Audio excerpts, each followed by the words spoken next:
So good morning everyone, welcome to the 9th day and सुबह की शुरुआत की इस प्यारे ग्रीनरी व्यू से एंड इन प्लांट्स के साथ थोड़ी मस्ती करके। सो सुबह सुबह हम लोग रेडी शेडी हो करके नहा धो के पहुँच गए सेक्टर 4 जैन मंदिर दर्शन करने के लिए। उसके बाद मैंने आप लोगों को दिखाया कि मैंने क्या परचेस किया था कल, जो कि मेरे लिए बहुत स्पेशल परचेस था। सो आज हम जहाँ जा रहे हैं ना, वहाँ जाने के लिए ना बहुत प्लान्स, बहुत कैंसिलेशंस मैंने झेले हैं, क्योंकि प्लान ही नहीं बन रहा था यार। But at the end of the day हम फाइनली जा रहे हैं। For that I was very happy. गाड़ी में बैठते लगी छुटकी सी भूख, तो खाया फन पॉप, बहुत टेस्टी। उसके बाद ना अनफॉर्चुनेटली हमारी गाड़ी रुक गई किसी डिफ़ॉल्ट की वजह से। रुकने पे हमने पिया स्प्राइट, लेकिन बहुत देर, कम से कम आधा घंटा वेट करने के बाद ना हमारी गाड़ी फिर भी ठीक नहीं हुई और हमें गाड़ी चेंज करनी पड़ी। बट हमने अपनी जर्नी रोकी नहीं और हम दोबारा चल पड़े। सो इट्स लाइक कि थोड़ी सी प्रॉब्लम ज़रूर आए, बट हम रुके नहीं, क्योंकि हमने ठान रखा था अब जब निकले हैं ना तो मथुरा वृंदावन के दर्शन तो करके रहेंगे। And this is showing all you my look. So ये हम सब पीछे बैठे थे और कुछ लोग आगे बैठे थे। हम टोटल 7-8 पीपल गए थे एंड ये हम मथुरा की नगरी में एंट्रेंस कर चुके थे, जो कि बहुत प्रिटी व्यू था। ऑल ओवर वहाँ पर सिर्फ 2 ही लोग, Radha Krishna, and it was so fascinating. ये था मेरो वृंदावन, जिसका मैंने पूरी तरीके से लुक लिया, व्यू लिया। एंड हम लोग पहुंच गए थे। हम लोगों को पहुंचते ही ना वैष्णो देवी की ना ये सबसे बड़ी मूर्ति दिखी।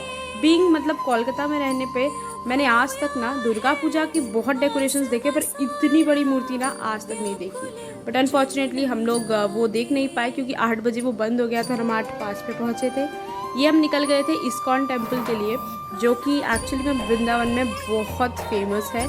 एंड इस्कॉन टेम्पल में भी बहुत भीड़ होती है, यहाँ की भी मान्यता बहुत मानी जाती है एंड भक्त जन बहुत आते हैं।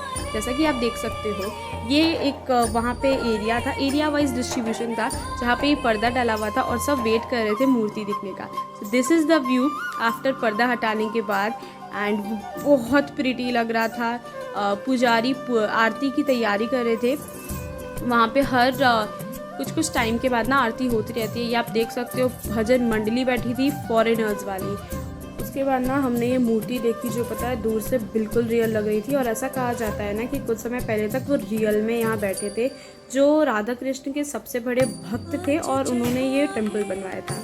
और आप देख सकते हो कि फॉरेनर कितने मग्न होते हैं, उन्हें किसी से कोई लेना देना नहीं होता। और भक्ति ना असल में ऐसी ही होनी चाहिए। ये बाहर का व्यू था, और जितने भी आप ब्लू लाइट्स देख रहे हो ना, वहाँ पे जाना अलाउ था, लेकिन हम लेट हो गए थे तो सब कुछ बंद हो चुका था।